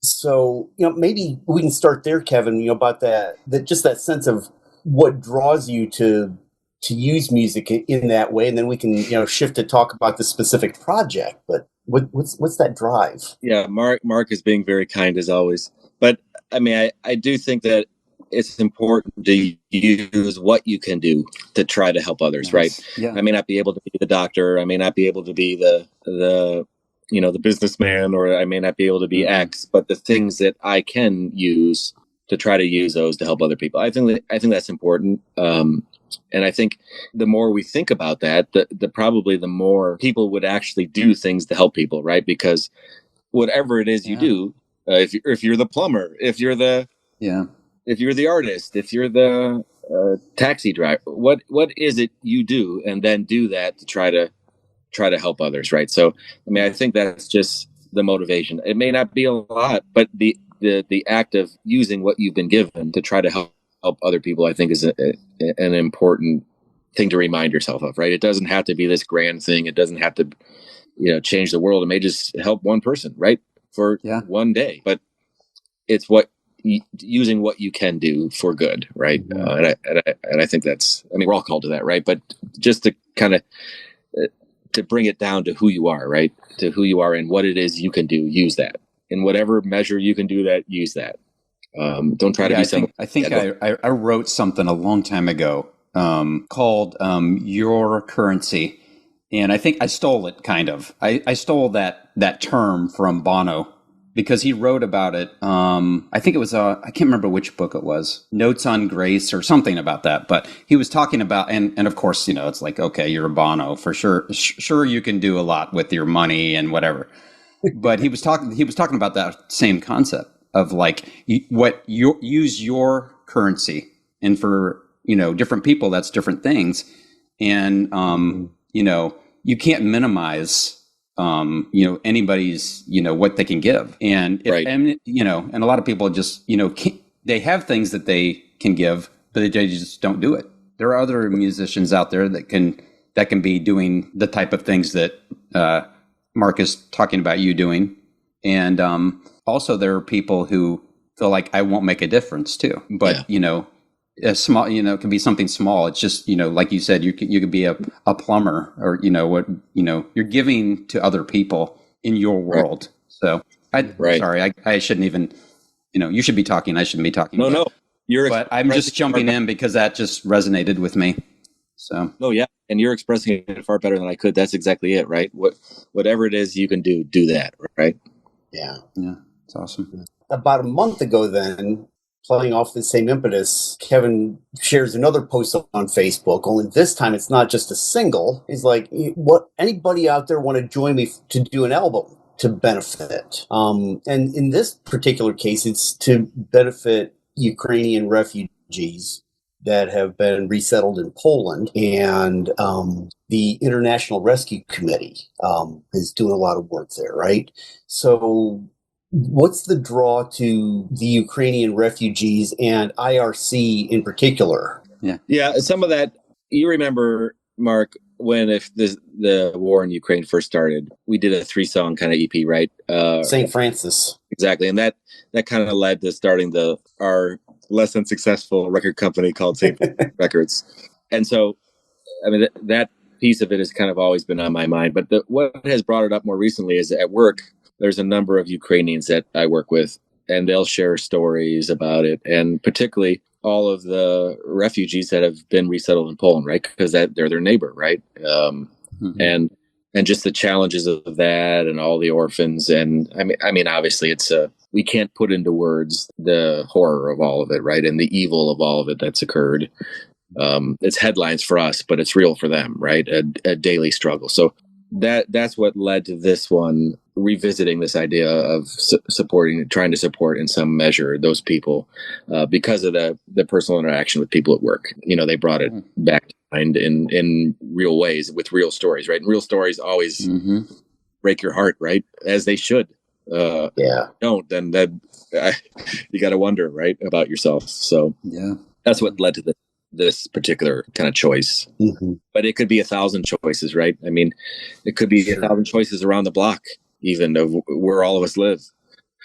But I guess we had to choose something, right? And we got to do what we can. But it was just the immediacy again of hearing those stories and the heartbreak of that, and just wanting to, again, whatever we can do in small measure, trying to do that, right? And that's where you worked your magic, as always.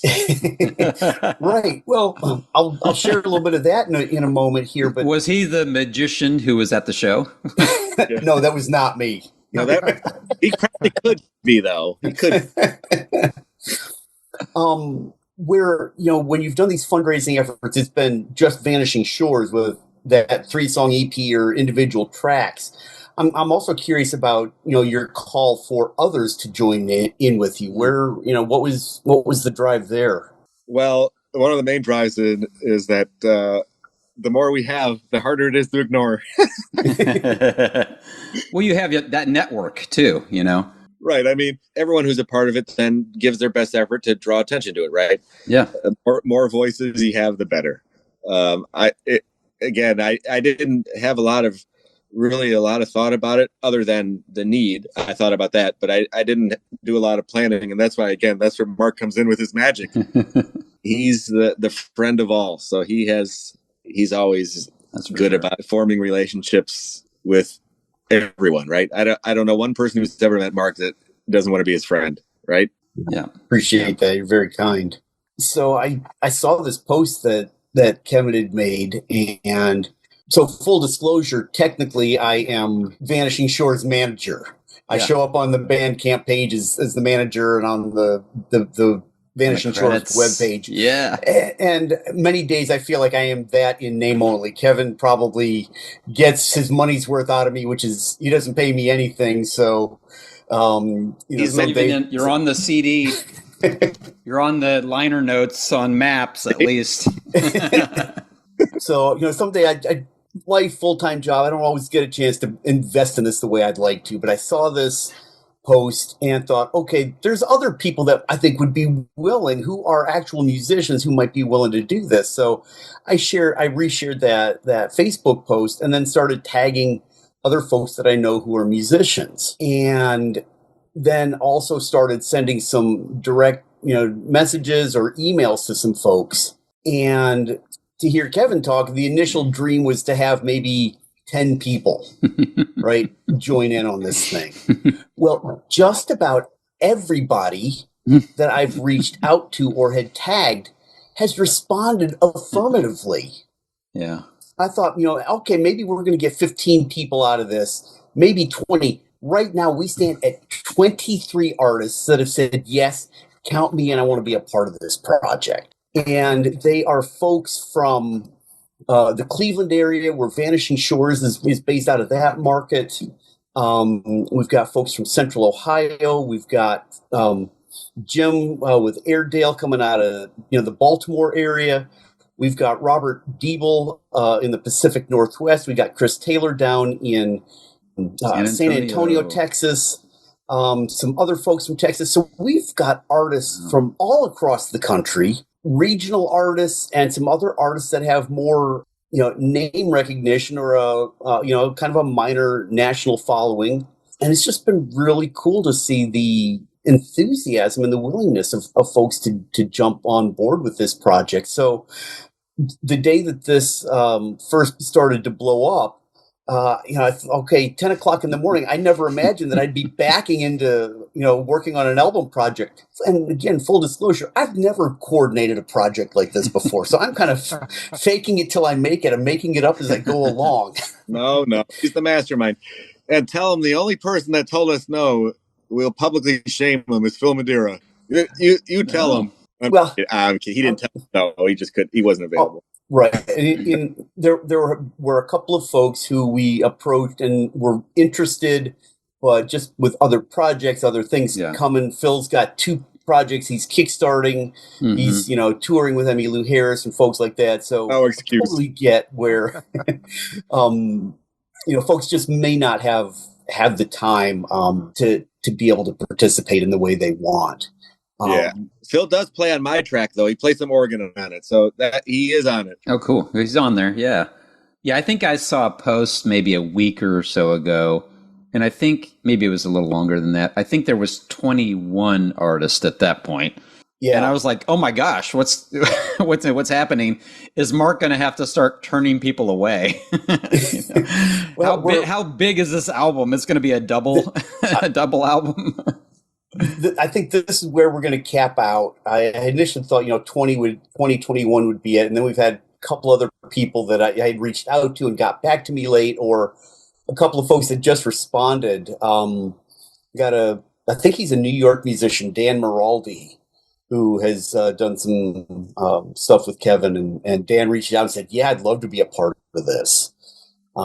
So it's really fun. And the diversity of music is really cool on this project. And again, it kind of reflects, since I reached out to a lot of these folks, it reflects my own kind of weird and diverse musical taste. We've got some really beautiful singer-songwriter, folky kinds of stuff. Michelle Thompson is got a track, Riptide, that she wrote with Steve Hindalong. And a third guy at Phil Madeira's Mercyland track, and a songwriting camp.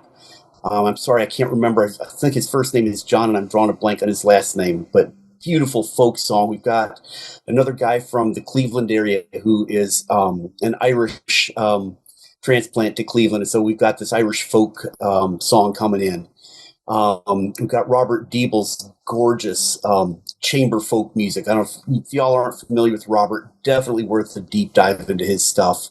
And then we go to the pop rock stuff of Kevin and Vanishing Shores. Chris Taylor's really eclectic, funky art rock stuff that'll be coming. Todd Pennington from Cinder Highway will be contributing a track. So some really great alternative rock stuff. And then I don't know if y'all remember a band from the CCM market in the early 90s called Velocipede. It was on the REX label. Kind of this heavy, sludgy, it was a two-piece, like back when drums and guitar, like the Black Keys do, but predated Black Keys. So anyway, Dan Gunn, who's the main guy in that band, has gone on to do some several solo albums, and Dan Danngunn, Dan Gunn, are some really cool post-punk kinds of stuff. So we've got a really eclectic mix of music and artists from all over the country, and so hope you're interested and willing to have a really fun and wild ride. We've got Josh Rude from P. Rue Records and Puddle Jumper also from P. Rue. Cool. Some really eclectic experimental lo-fi stuff coming in there. So we're just really all over the map musically on this project. And folks are willing to get behind it and say, hey, we want to help make a difference in our world and make a difference for these Ukrainian refugees that have been impacted by this horrific war that's torn their homeland apart. So yeah, it's an awesome cause, but it's also very exciting to me. Maybe I'm really old school, but I don't know if you guys even remember this, but there were these compilation albums. I think they were called American Music Journal or something like that. I have them buried in my collection, a couple of them, and they're very eclectic. That's what this project reminds me of. It's very eclectic, and I heard about a lot of the people that I grew to love from those. So I would encourage everyone to seek this out, because that's where I heard about Chris Taylor. It was Chris Taylor from and Windows. That was before Love Coma. Yeah. I think Robert Diedel was on one of them. Yeah. Sixpence was on one of them. Poor old Lou. I mean, these, before they were anything, they had these really eclectic compilations that reminds me of this very much. And, us true music lovers, love stuff like that. And also it's really interesting for people to get their hands on it with all the different styles, meshed together. So yeah, it's super exciting. Yeah, we're really grateful for everyone. And Bill Melanie, right? Yep. Bill Melanie from Vigilantes of Love is going to be on this. So we've got the Americana with Bill. There's another guy based out of West Virginia named William Matheny, and William's a really great songwriter. To my book, every bit as good as somebody like Jason Isbell, but just doesn't have the quite same platform. And love William's stuff. He's going to be on here. A couple other folks I discovered through Chris Taylor. Janet Pokop is going to be on this project, and Shawnee Kilgore. So we just got a really phenomenal project coming along. Jamie Ravine is a songwriter from the Columbus area, so we've got her joining in on this project. She's had already written a song about the Ukrainian refugees, and so she's going to be contributing that to the project as well. So I'm excited. Jagger. What's that? I'm kidding. I said Mick Jagger. I'm singing about you. We've already asked the artists to help spread the word to their fans and followers. So we're hoping that this will generate some good interest, good cause, a lot of really great musicians on here. I've been trying to name all the folks that have contributed, and I'm sure I'm going to miss somebody. But we today just got the track from Jeff Elbel. Oh yeah, his band Ping. Got some really good stuff, and it's one of the songs from his Three Finger Opera album. Several of the artists I've named already are alum of this podcast. I've been interviewed here previously, so we've got Chris Taylor, Kevin Bianchi, Vanishing Shores now, Todd Pennington from the Cinder Highway, and of course Jim Anderson with Airedale. So 4 or 5 of those artists are also shown up on our project. Yeah. And Kevin, you're contributing a brand new track for this one, right? Yeah. This is why don't you talk to us about that song? We don't want to reveal it yet. We gotta be careful. You got to keep them. Yeah. We don't want the cat out of the bag yet. But Phil does play on it. We can say that. Okay. Chris Donahue plays on it. All right. So we have some of the pals. I respect the mystery. We got to do that. You got to have that. It's kind of a roots rocky track. It's a little different. That's cool. Right. Yeah. A little more rootsy. Yeah. And a project like this has been really fun because I'm getting to discover new artists. While a lot of these are folks that I've already known, Kevin turned me on to another Cleveland songwriter, Michelle. Is it Romari? Is that how you say her last name? Michelle Romari. So she's got some really good stuff. I picked up one of her EPs. And then this band called Connected View reached out, and it's really funky, kind of ambient keyboard based music. And you introduced me to something. I'm going to add it to my Bandcamp library. So I went down hard and got all of the stuff from Connected View and their additional project Rewilding. But it's this really cool ambient keyboard, natural sounds, kind of stuff. And I'm not even sure how Jake and his partner found out about this project. They follow. Yeah, I think they just saw the posts. Yeah. Mm-hmm.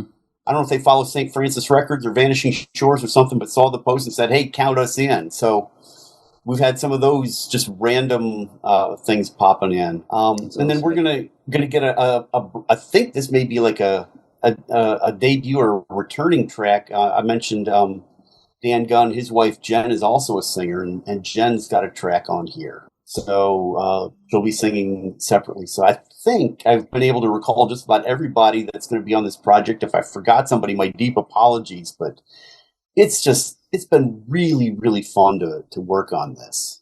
Yeah, Mark is the magic man. The magic man. He's done an amazing job. Yeah, well, great. I wanted him to do a track, but he decided against it. Me and my one string. Me and my one string canjo. You have a ukulele, right? I've got various instruments that I've picked up but have never really figured out or learned how to play. But yes, I do have a ukulele. And I know you have a guitar because I think I've seen footage of you playing with a group. I think, it's been a couple of years. I played something with church group a couple of years ago, and then in the aftermath of my fall, a little over a year ago, I just really haven't done much. Yeah, trying to play instruments. He may yet surprise us. You never know. Yeah. Never know. Never too late. That's right. That's true. Absolutely. Well, thanks for the time. Thanks for the chat. This was a great chat. This is long. We're going to hit 2 hours. We didn't do 3 hours like Mark and I did the one time, or Jim. Jim and I did 3 hours before too. We did a few hours and then didn't record the whole time. Yeah, I don't want to talk about that. Is it too soon? Yeah, that was one of our 2 times where we failed to get it recorded. Steve Scott was one of them. Yeah, and the other one was when we talked about church albums, but. We got That's right. Hopefully we'll have this one. As soon as I hit end, we'll have this one. I keep looking at that. You keep looking at the record. It's recording. Yep. Yeah. That's the first thing I do now when I get on. Even if I'm like 15 minutes early, I just hit that button. Because I've learned. But yeah. Well, this is great. We'll be looking forward to, and yeah, it's great in getting to know you and hear about your thoughts and the way you approach music, and looking forward to hearing more. So thank you very much. Yeah. All right. Well, have a great night, and we'll all talk soon, and we'll do follow up, Mark. Sounds good. In June or whenever we probably later than that. But anyway, when we get back together, we'll talk about it again. That sounds good. We'll hopefully have an update on the project. That will be it'll be a Bandcamp only release. So, save on manufacturing costs and things like that. It'll be a digital release. So But all the artists will sign your computer screen, though, if you want that. Oh, will they? That's Kevin's guarantee. Yeah. And it just occurred to me, we've been talking about this project. We've not said the name of the album. So I think it might be worth saying. I don't think I know. Oh, yeah, I do know it. I have it right in front of me. Go ahead, Mark. So for this compilation album, we're drawing from one of the songs from Possible Light Volume 1, and we're calling it No Distance Between Us. A benefit for Ukrainian refugees.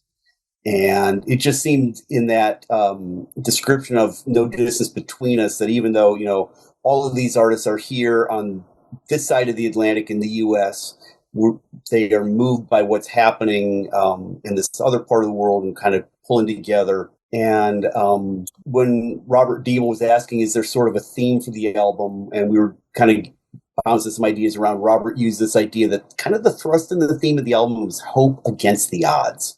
So all of these songs are about, persevering and finding a way through in the face of adversity. And the artwork Kevin got from his artist, Matthew Childers, who's done all of the other St. Francis projects. It's a beautiful blue background with a white image. And Petra Kivka is the style of art of this floral, natural elements that's used in a lot of Ukrainian folk art and decoration of homes and things like that. It's just an absolutely beautiful cover. So if you folks go to the St. Francis Records Facebook page, you get a chance to see the art there. Yep, I just saw it today. It's up there. It's cool. Yeah. Cool. All right. Well, have a great evening. Talk to you all soon. Yeah, sounds great. Nice to meet you, Kevin. Yeah, great to meet you, both of you, and good to see you, Mark. Great to see you too, Kevin. All right. Thanks, Take Jimmy. care. Thanks, Until Jim. next time. Cheers. Have a good night. Thanks. Take care. As we come to the end of our conversation with Kevin Bianchi of Vanishing Shores, we're left with a deep appreciation for the vulnerability and intention behind his work. From the origins of the band to the stories that haunt and uplift his lyrics, it's clear that Vanishing Shores is more than just a musical project. It's a vessel for exploring memory, loss, love, and the ever-present ghost that we carry and what we leave behind. Whether he's writing about hope as a dark train, tracing maps through the heart, or invoking the quiet prayers in the dark corners of a song, Kevin reminds us that music can still be sacred, a place where emotion and truth intertwine. His collaborations, live performances, and commitment to creating space for meaning, whether through background harmonies, pulsing drums, or reflective lyrics, form a sound that is as intimate as it is expansive. We're especially grateful for his work on projects like No Distance Between Us, showing that art can also be a form of activism and compassion. And as new chapters emerge, Vanishing Shores continues to prove that music, when crafted with care, can both reflect and shape the world around us. Thank you, Kevin, for your honesty, your insight, and your songs. And thank you, listeners, for joining us on this journey. And a special thank you to those of you who have been here before and come back for more. It means so much to both Jim and I, and we're so thankful for the friends we've made and the listeners we have gained. It's all about the commonality, the reflection, the love, the hope. So until next time, stay curious, stay reflective, keep listening, and never stop chasing the light that leaves you home.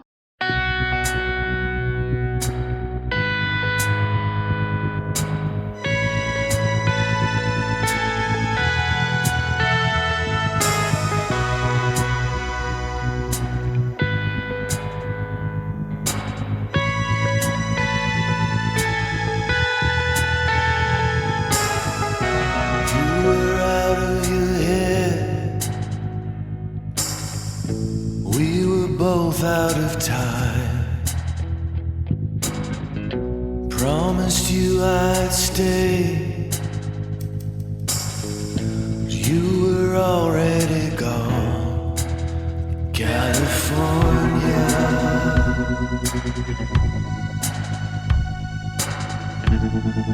drive to the coast, off the edge of the world. Is that far enough?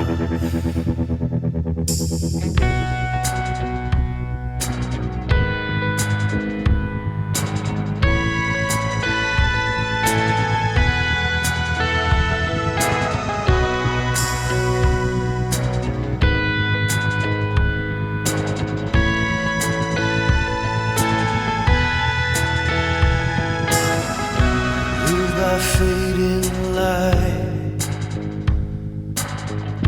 count our days by the stars. I tried to say it out loud, you only bury the loss. California,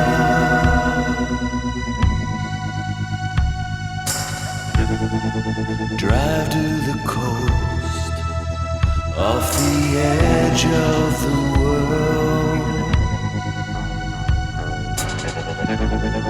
Is that far enough? I don't want a second chance, I only want the first. I don't want a second chance, I only want the first. I don't want a second chance, I only want the first. California,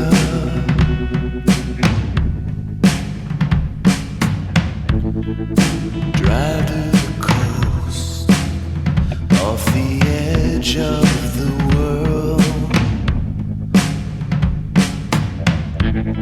Is that far enough?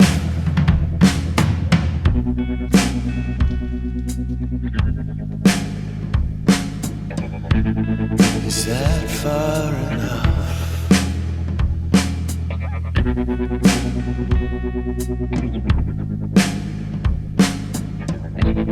Is that far enough? California.